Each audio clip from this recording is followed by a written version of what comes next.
जय जय रघुवीर समर्थ. समर्थ म्हणतात की सर्व संतांची भक्ती जशी श्रेष्ठ होती त्यामध्ये संत सकू यांचीही भक्ती श्रेष्ठ होती. त्यांच्या माहेरचे आई वडीलही पांडुरंगाची भक्ती करत होती, पूजा करत होते. एकदा संत सकूंचा विवाह झाला आणि ज्यावेळेस त्या सासरी गेल्या त्यावेळेस सासरीही ते विठ्ठल भक्ती करत होते, अखंड विठ्ठलाचं नामस्मरण करत होते. पण सासरी मात्र सकूची सासू आणि नवरा सकूला मात्र खूप त्रास देत होते. तिला नदीवरून पाणी आणायला लावत होते, स्वयंपाक करायला सांगत होते, धुणं भांडी पडल ती सारी कामं सकू करत होती. पण काम करताना मात्र तिच्या मुखात अखंड नामस्मरण असायचं असं समर्थ आपल्याला इथे सांगतात. आणि सकूची सासू मात्र सकूला नेहमी उपाशी ठेवत होती, अपशब्द बोलत होती आणि जेवण तर ती शिर उरलेलं अन्न सकूला जेवायला देत होती. तरीही सकूने उलट उत्तर आपल्या नवऱ्याला आणि सासूला कधीही दिले नाही. एकदा मात्र सकू अशीच नदीवर पाणी आणायला गेल्यावर आषाढ यात्रा जवळ आली होती आणि सर्व दिंड्या नदीवरून पंढरपूरलाच निघाल्या होत्या. त्यावेळेस सकूच्या मनातही आलं की आपण विठ्ठलाचं दर्शन घ्यावं, विठ्ठलाचं रूप आपल्या डोळ्याने पाहावं आणि विठ्ठलाचं नामस्मरण करत या दिंड्या जाऊ लागल्या आहेत, आपणही त्यांच्या बरोबर जाऊया. आणि सकूने ठरवलं की आपण जर घरी गेलो तर आपला नवरा आणि सासू आपल्याला यात्रेला पाठवणार नाहीत. म्हणून सकूने तो हांडा तिथं नदीवरच ठेवला आणि तिने कुठलंही सामान घेतलं नाही, कुठलाही विचार केला नाही आणि त्या दिंड्यांबरोबर सकूही पंढरपूरला निघू लागली. सकूही पंढरपूरला यात्रे करून बरोबर पंढरपूरला निघाली. पण ही जेव्हा गोष्ट गावकरी लोकांनी सकूच्या सासूला नवऱ्याला सांगितलं त्यावेळेस मात्र सासूला खूप राग आला आणि सासूने सकूच्या नवऱ्याला सांगितलं की तू सकूला केसाला धरून तिच्या हाताला धरून फरफटत घरी घेऊन ये. त्यावेळेस सकूचा नवराही दिंड्या ज्या ठिकाणी जाऊ लागला त्या ठिकाणी सकूचा नवरा आला आणि सकूच्या नवऱ्याने सकूच्या केसाला धरलं, सकूच्या हाताला धरलं आणि फरफटत घरात आणलं. आणि घरात आणल्यानंतर एका खांबाला सकूला दोरीनं बांधलं, दोरखंडाने सकूला बांधलं आणि सकूची सासू बोलू लागली नवऱ्याला की जोपर्यंत पंढरपूरची यात्रा होत नाही तोपर्यंत सकूला सोडायचं नाही. त्यावेळेस मात्र सकूला खूप दुःख झालं, पण दुःख तरी कोणाला सांगणार. सकू रडू लागली. तिला खूप वेदना असाही झाल्या की माझ्या पांडुरंगाचं, मला विठ्ठलाचं दर्शन घ्यायचं आहे, विठ्ठलाचं रूप बघायचं आहे आणि माझे सासू सासरी मला पाठवत नाही. त्याचं दुःख तिला खूप वाटत होतं. एवढ्या तिला वेदना असह्य झाल्या होत्या. विठ्ठलाचा ती धावा करू लागली, नामस्मरण करू लागली आणि अशा दुःखातच ती विठ्ठलाचं गाणं म्हणू लागली. मौन का धरिले हो आज या प्रसंगा, बोला पांडुरंगा, बोला पांडुरंगा. मौन का धरिले हो आज या प्रसंगा, बोला पांडुरंगा, बोला पांडुरंगा.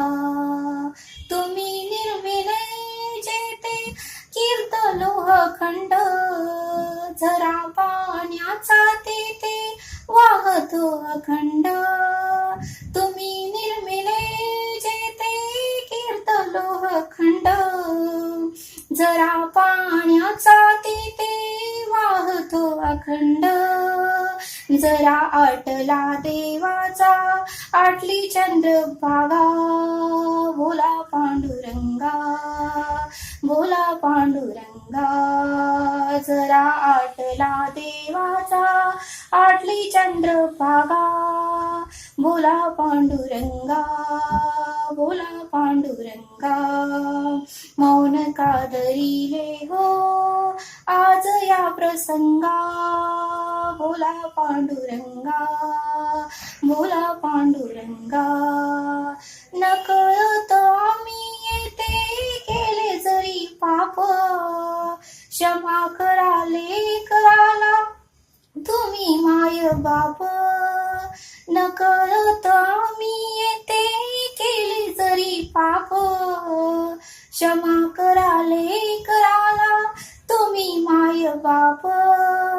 समजून घ्यावे तुम्ही आमच्या अंतरंगा, बोला पांडुरंगा, बोला पांडुरंगा. समजून घ्यावे तुम्ही आमच्या अंतरंगा, बोला पांडुरंगा, बोला पांडुरंगा. धरिले हो आज या प्रसंगा भोला पांडुरंगा भोला पांडुरंगा कृपावंत व्हावे अनाथांच्या नाथा तव चरणावरती आम्ही नवमिथो माथा कृपावंत व्हावे अनाथाच्या नाथा तव चरणावरती आम्ही नवमिथो माता समजून घ्यावे तुम्ही आमच्या अंतरंगा भोला पांडुरंगा भोला पांडुरंगा मौन का धरिले हो आज या प्रसंगा भोला पांडुरंगा भोला पांडुरंगा असं ती गाणं म्हणू लागली. आणि मग मात्र त्या रात्री चमत्कार झाला आणि भावाचा भुकेला देव विठ्ठल त्याच रात्री सकूकडे आला.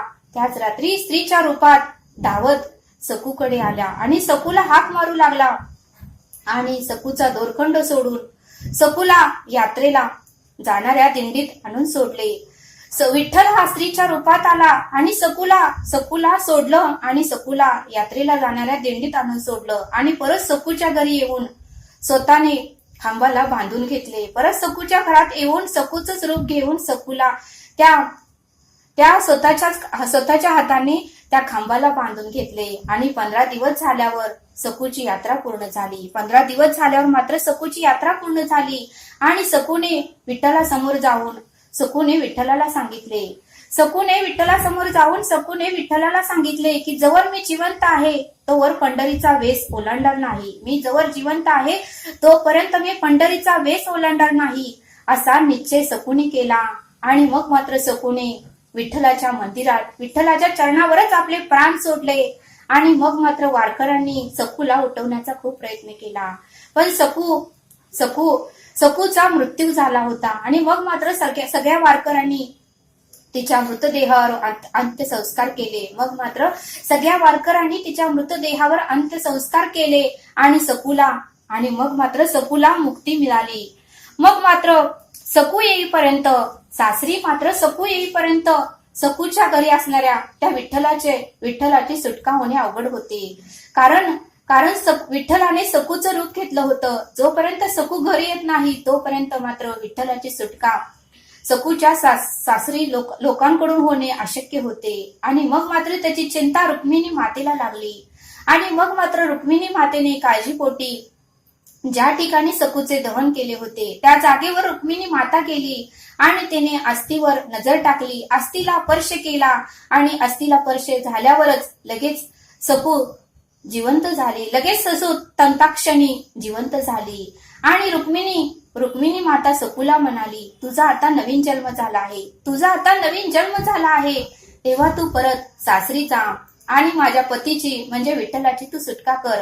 कारण तुझ्या रूपात तो सासरी तुझं काम करत आहे, पाणी करत आहे, धुणं घासत आहे, भांडी घासत आहे, स्वयंपाक करत आहे. आणि कृपा करून आता तू सासरी जा आणि माझ्या पतीची विठ्ठलाची तू सुटका कर. आणि मग मात्र सकू सासरी जायला निघाली. पण सकू जायच्या आधीच गावकरी लोकांनी सकूचा मृत्यू झाला आहे असं सासरी सांगू लागले.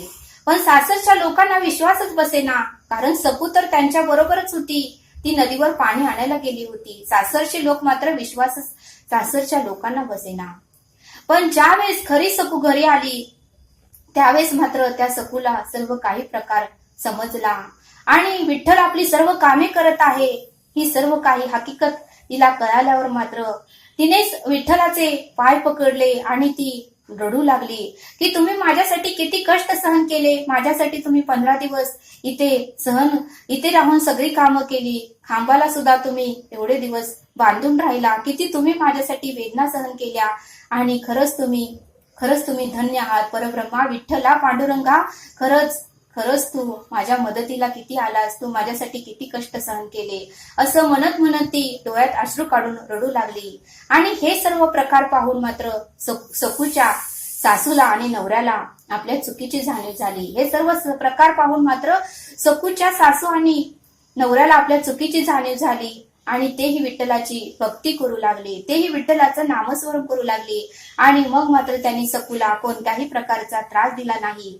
सकूची सासू सकूला आपल्या मुलीप्रमाणे सांभाळू लागली आणि नवराही सकूला उत्तमरित्या समजून घेऊ लागला आणि सकूला कोणीही त्रास द्यायचं बंदच केलं असं समर्थांनी आपल्याला ते सांगितलं. आणि मग मात्र सकूची भक्ती एवढी उत्तमाची होती की इतिहासात सुद्धा तिचं नाव नोंदवून ठेवलं आहे असं समर्थांनी आपल्याला इथे सांगितलं. तरी आता आपण इथेच थांबूया. धन्यवाद. जय सद्गुरू.